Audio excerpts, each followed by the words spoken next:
कन्या राणा जी वृंदावन से। राधे राधे महाराज जी। महाराज जी, अध्यात्म मार्ग में मौन साधना के क्या नियम है? मौन साधना में साधक को क्या क्या सावधानियां और देखो, मौन तो जो कहा जाता है वो असली मौन है मन का निसंकल्प हो जाना। कोई संकल्प ही उदय नहीं हो रहा। पर प्रारंभिक मौन वाणी से लेते हैं। हम वाणी को मौन करते हैं, कुछ नहीं बोलते, ना अच्छा ना बुरा, नाम जप का अभ्यास करते हैं। अगर कोई हमें आवश्यक बात है तो हम लिख करके बता देते हैं, नहीं तो ज्यादा लिखा पढ़ी में भी न लगे, कम शब्दों को सूचना में दे दे। अगर कोई अत्यंत आवश्यक बात हो, नहीं हर समय नाम जप करे। यदि वाणी से मौन है और नाम जप नहीं हो रहा तो बेकार। वाणी का मौन का मतलब है मन का निसंकल्प हो जाना। मन का निसंकल्प हो जाना तभी संभव है जब हर क्षण हम भगवान का नाम जप करें। वाणी की सार्थकता है नाम कीर्तन, गुण कीर्तन, महिमा गाओ।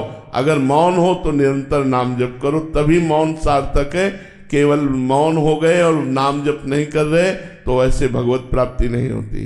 मौन एक संयम है वाणी का, लेकिन साधना है नाम जप।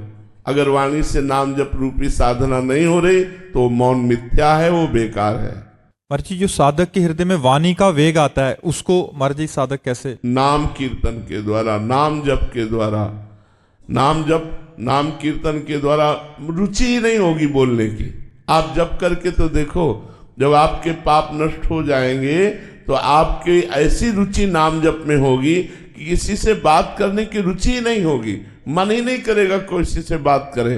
वाणी का वेग आएगा तो भगवान नाम जप में, स्मरण में वो सब दब जाएगा। वाणी का वेग, उदर का वेग, जनेन्द्री का वेग, ये सब वेग आते रहते हैं साधक के जीवन में, लेकिन वो भगवान नाम के प्रभाव से हर वेग को सह जाता है। जो सह जाता है वही महात्मा है, जो टूट जाता है वही विषयी पुरुष है। महाराज जी, बहुत सारे अपराध बन जाते हैं मतलब साधन जीवन काल में महाराज जी वाणी के द्वारा। हाँ, इसलिए मौन अत्यंत अनिवार्य है। हम तो कहते हैं जड़ मौन न रहो, विचार मौन रहो। विचार मौन का मतलब है कि आपने प्रश्न किया और अत्यंत आवश्यक है तो हम कुछ शब्दों में बोल दिया, लिखा पढ़ी में समय बर्बाद ना करके हमने हाँ ना में उत्तर दे दिया। अगर आवश्यक है तो, नहीं है तो आप बोलते रहो, हम चल दिए। विचार मौन में है कि अत्यंत आवश्यक होने पर हम कुछ शब्दों में आपको संबोधन कर देंगे, आप समझो न समझो, इसके बाद हम चल देंगे। तो विचार मौन इसलिए उचित लगता है कि अब जैसे आप मौन हैं, अब कोई सामग्री किसी को कोई अब पूरी मानसिकताओं में लगे, अरे सीधे बोलो ना कि वो सामान उठा के वहां रख दे, एक शब्द में बोल दिया, झंझट खत्म हो गई। विचार मौन सर्वोत्तम रहता है कि आवश्यक है तो ए भाई आप ऐसा कर दीजिए, खत्म के लो, अपने नाम जप में लग गए। अब हम आप ऐसा कर दीजिए, इस बात के लिए हम लिखा पढ़ी हो बड़ा समय नष्ट करें तो हमें लगता है इससे अच्छा है कि हम सीधे बोल दें। विचार मौन में बहुत, और मौन अत्यंत अनिवार्य है, क्योंकि अगर वाणी को आप प्रपंच में लगाओगे तो इससे वाणी से दोष बनते हैं। किसी की निंदा हो जाएगी, किसी की अवहेलना हो जाएगी और वो आपके भजन में विक्षेप डालेगा। इसलिए प्रायः साधक मौन ही रहते हैं। जब अत्यंत आवश्यक हुआ तो भगवत चर्चा करते हैं, नहीं तो मौन ही अनिवार्य है। और भगवत चर्चा तो जीवन का, हमारे जीने का फल है। हम जो जी रहे हैं उसका फल है कि हम भगवत चर्चा सुने, भगवत चर्चा करें। गौरव जी कनाडा से। राधे राधे महाराज जी। महाराज जी, प्रभु के चिंतन में और रुदन में जो सुख है वो कहां से आ रहा है? आपके हृदय से। हृदय में हृदय बिहारी भगवान बैठे हैं, जो आनंद समुद्र है, जो सुख की राशि है। तो जो प्रभु के लिए रुदन होता है, रोमांच होता है, गदगद कंठ हो जाता है, अश्रु प्रवाह हो रहा है, क्या कहना है। ये तो बहुत कीमती चीज है भाई, ये तो बड़े भाग्यशाली को मिलती है, सबको थोड़ी मिलती है। संसार के लिए रोना, रुपए पैसे के लिए रोना, अनुकूलता के लिए तो सारा संसार रो रहा है, लेकिन भगवान के लिए रोना, भगवान के लिए तड़पना, प्रभु के लिए आंसू बहाना, प्रभु के आनंद में मगन हो जाना है तो बड़े पुण्यात्मा पुरुष का लक्षण है। बड़ी पूर्व जन्म में साधना हुई है, उसका फल ये प्राप्त हो रहा है। इसे गुप्त रखा जाए और आगे बढ़ाया जाए। खूब नाम जप करो और इसे और आगे बढ़ाओ। भूषण जी। राधे राधे महाराज जी। महाराज जी, हमारी तो इतनी स्थिति या सामर्थ्य नहीं है कि आप प्रकट रूप में हमारी कमियों पर हमें समझाएं, डांटें, फिर गुरुदेव भगवान हमारा सुधार कैसे होगा? अंदर में बैठे हुए गुरुदेव सबको बोलते रहते हैं ये गलत है, गलत को गलत बोलते रहते हैं, सही को सही बोलते रहते हैं। यदि अंदर के हृदय के गुरुदेव की बात सुन लो तो अपने आप सबका सुधार होने लगे। आप देखो, आप कोई गलत कार्य करने चलेंगे तो आपके हृदय में प्रेरणा होगी ये गलत है, नहीं करना चाहिए, तो मत करो वो बात। आत्मना प्रतिकूलानी परेशान न समाचरेत, जो आपको अच्छा नहीं लगता वो व्यवहार दूसरों के साथ मत करो। आपकी बहन बेटी को कोई गलत देखे, आपको अच्छा नहीं लगेगा, आप दूसरे की बहन बेटी को गलत मत देखिए। जो आत्मना प्रतिकूलानी, जो अपनी आत्मा को अच्छा नहीं लगता वो हम व्यवहार ना करें। तो हम अंदर से देखें तो हमारे सदगुरुदेव हमारे हृदय में विराजमान है। कुछ भी गलत होने पर ताप पैदा हो जाता है, हृदय जलने लगता है और लगता है ये गलत है, इसे छोड़ो, ये सही मार्ग है। वो अंदर ही बैठे गाइड कर रहे हैं। यदि हम अंतर्मुख हो तब ये बात हम जान सकते हैं, बहिर्मुख होने पर हम ये बात नहीं जान पाते।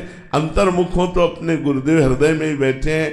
बाहर के गुरुदेव बोले ना बोले, हृदय के गुरुदेव बोलते हैं। हृदय के गुरुदेव हमारा निरीक्षण करते हैं, हृदय के गुरुदेव हमारी रक्षा करते हैं।